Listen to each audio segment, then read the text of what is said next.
আসসালামু আলাইকুম রহমতুল্লাহ। সুপ্রিয় শিক্ষার্থীবৃন্দ, আশা করি তোমরা সবাই ভালো আছো। এই ভিডিওটা তৈরি করছি ডিপ্লোমা বা পলিটেকনিকের শিক্ষার্থীদের জন্য।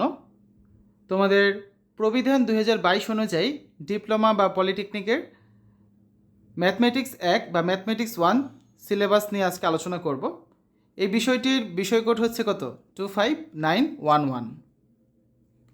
সূচিপত্র: অধ্যায় 1 নির্ণায়ক, অধ্যায় 2 ম্যাট্রিক্স, অধ্যায় 3-এ রয়েছে বহুপদী ও বহুপদী সমীকরণ, অধ্যায় 4 জটিল সংখ্যা, অধ্যায় 5 বিন্যাস, অধ্যায় 6-এ রয়েছে সমাবেশ, অধ্যায় 7 সংযুক্ত কোণ, অধ্যায় 8 যৌগিক কোণের ত্রিকোণমিতিক অনুপাত, অধ্যায় 9 সূত্রের রূপান্তর, অধ্যায় 10-এ রয়েছে গুণিতক কোণ, অধ্যায় 11 বিপরীত বৃত্তীয় ফাংশন, অধ্যায় 12 ত্রিভুজের ধর্ম, অধ্যায় 13 স্থানাঙ্ক, অধ্যায় 14 সঞ্চারপথ ও সরল রেখা, অধ্যায় 15তে আছে বৃত্ত। ঠিক আছে, তো এখানে দেখবে তোমাদের হচ্ছে অধ্যায় 7, 8, 9, 10 এগুলোতে ত্রিকোণমিতি নিয়ে আলোচনা করা হয়েছে।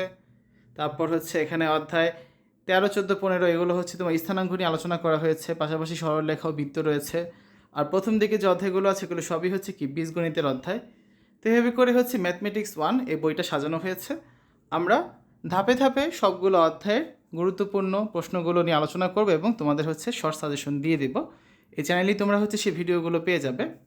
তো আজকের এই ভিডিওতে আমরা আলোচনা করেছি প্রবিধান 2022 অনুযায়ী ডিপ্লোমা বা পলিটেকনিক শিক্ষার্থীদের ম্যাথমেটিক্স 1 বা ম্যাথমেটিক্স 1 সিলেবাস নিয়ে। আশা করি ভিডিওটি তোমাদের কাছে ভালো লেগেছে। সকলে সুস্থতা কামনা করে আজ এখানে বিদায় নিচ্ছি। আল্লাহ হাফেজ।